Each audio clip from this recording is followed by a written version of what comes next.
This is Football Talks, your number one channel to bring you up to date with all transfer activity in the Premier League. We have some big updates in the show this evening, everybody. 31st of May, and everybody is preparing themselves for the window opening tomorrow. Club World Cup sides in particular, and Manchester City are top of our list of activities this evening, with them now looking to secure the signing of Rayan Cherki, hot target for nearly every single European club. And Manchester City have seen an opportunity, and they've gone in, and it looks like City have done what City do and always do in the transfer window. Where other clubs are negotiating and trying to get deals done, Manchester City, bang, in, done. It just seems to move so quickly for City when comparing to other football clubs. Like if this was anybody else, you might have seen this drag on for a few weeks negotiating deals. It looks like the fee is quite straightforward for Rayan Cherki. We've all known about that release clause in his contract.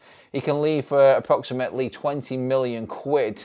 The story of the actual fee isn't fully out there in detail yet. It is thought that it is going to be a little bit more than that, and you'd expect that to be the case. Rayan Cherki's numbers are right up there with the best in Europe from last season.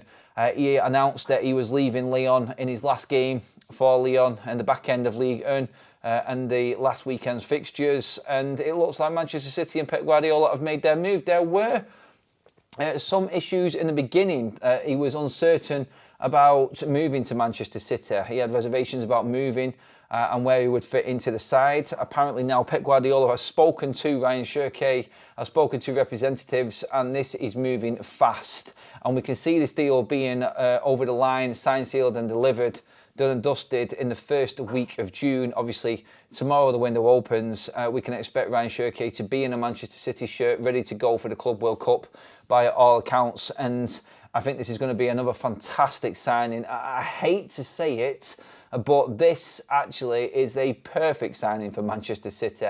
If Jack Grealish is leaving, which we expect Jack Grealish to do this summer from Manchester City, then Rayan Cherki coming in at 21, younger than what Jack Grealish is, better player than Jack Grealish is, and Manchester City somehow managing to sell Jack Grealish for more, then you can only credit Manchester City for their ability in the transfer market again. Like, you say what you want with financial fair play, rules, and obviously charges on their side. When it comes to getting a deal done, City probably are the best in the league at it. I say it again, Jack Grealish, who's turning 30 for 40 million, and Rayan Cherki, who's 21, who's better, who's got another decade in the bag at least, is coming in for less than that. That is good transfer business. No matter which way you look at it, or how much you feel like City have, dare I say the word cheat, on everything else and going around with financial fair play, but transfer window wise and deals, they are the best. And again, this deal, I think, is going to prove that. So that is the first story. It looks like Rayan Cherki is going to be another Pep Guardiola signing. And is he not just the perfect signing for Pep and the way he plays? Get your comments in below. Where does he fit in Manchester City's side? Is he a guaranteed starter? That's what I want to know from you all in the comment section on that one. So let me know on that. Cherki is a blue. Miles Skelly, Real Madrid. Where the hell did that come from? Arsenal. 1 year left on his contract. Are Arsenal about to do this again? Seriously, are they about to lose another academy star? Like, Manchester United are not great at the moment, but just in a friendly and a post-season tour of Asia, both Aiden Heaven and Chido Obe have scored for Manchester United in a 3-1 win. They left Arsenal for a combined value of 2.5 million because their contracts were up. Now, Miles Skelly has made it into the Arsenal first team and has 1 year left to go on his contract. What are Arsenal doing? How can you allow this to happen? And another academy star be on the brink of leaving your football club after the heights that he's hit. Now, look, obviously they've got a little bit of time left. It's 1 more year, and surely Arsenal can get this deal over the line in terms of keeping Miles Skelly. But you've seen with Trent Alexander-Arnold and the appeal to young players to go to Real Madrid. It's a once-in-a-lifetime opportunity. And if Arsenal are not careful, they are about to lose another young academy player to another rival. And I say rival because Arsenal battered Real Madrid in the Champions League last season. and they deserve to be where they was in that semi-final versus PSG. But what Real Madrid do is act on a poor season instantly, and this is what we're seeing with Real Madrid in the transfer window right now.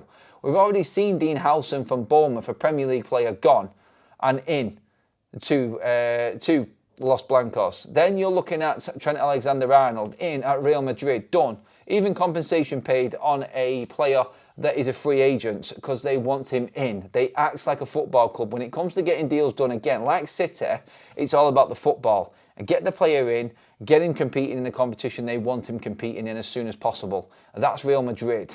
And so that's Trent Alexander-Arnold, Dean Howson, 2 Premier League quality defenders in an area of the pitch that Real Madrid struggled in. And then the one team which humiliated at Real Madrid last season, Arsenal, all of a sudden, they could be feeding Real Madrid as well with Luis Skelly. Look, I think there's time for this one to be rectified for Arsenal, and it isn't the doom and gloom, but just be careful. Be careful. Dean Howson, contracted. Trent waited out nearly 18 months to go to Real Madrid. If Luis Skelly isn't signing this deal, then you could easily see him not leaving this summer, but not agreeing that deal and leaving on a free again from Arsenal next summer. That story has started to do the rounds on social media, and a few different reports are going around on that one. So that, I think, is one to keep an eye on. But Arsenal surely cannot allow that to happen again. Let's see. Comment below. Do you think it will? On to our next story, which is surrounding Marc Guéhi in Europe. Europa League with, obviously, the FA Cup winners, Crystal Palace. So, obviously, last season, when you look at Marc Guéhi, it was an easier target for teams like Newcastle, although Crystal Palace held out. I think the bid got to about 70 million for Newcastle. Now, reports are saying that Newcastle are back in for him again this summer, which you'd expect because they're in the Champions League. They've got guaranteed finances coming in, and they can afford Marc Guéhi again and probably go a bit more. But now he's in Europe, they have to obviously give Crystal Palace a little bit more than what they bid last summer. So it's going to be an expensive signing again. Should they have gone to that 80 million when they were bidding for him for Crystal Palace? What can Palace charge now that they're in the Europa League? I think they've got all the cards again in their favour here, Crystal Palace, with this deal. But there is a story that Tottenham could be trying to come in and gazump Newcastle to the signing of Marc Guéhi. Yes, Tottenham. They're about to lose Romero, by all accounts. Yes, you guessed it again. Guess who's after him? Yeah, another Spanish club. This time, not Real Madrid, but Atletico Madrid. Again, another La Liga team taking a Premier League player that's running his contract down. And they're looking to replace Romero, obviously. And Guéhi fits the bill. Now that Spurs are in the Champions League, they have the extra money. And, of course, they can bid for players up there with the rest of the big guns. And this is where Tottenham now are probably chancing their arm. Marc Guéhi to Spurs. Is Daniel Levy really going to fork out that much for a centre-back? I can't see it. I would say if he's going to move anywhere, which is a big ask because, like I said, Palace are in Europe already, I would say Newcastle. But could Marc Guéhi be another British defender transfer record? That's the numbers that we're talking about to take him away from Palace now. They're your main updates around everything in the Premier League right now. Drop into the comment section and let me know what you think about them stories, whether you can see any of them actually coming through and happening. And obviously make sure that you pop a like on the video if you're loving your daily updates here on Football Talks. And of course, make sure you hit that subscribe button as well to be made completely, or put completely in the clear, about what is going on this transfer window. Thanks for watching, everybody. I'll see you in the next update.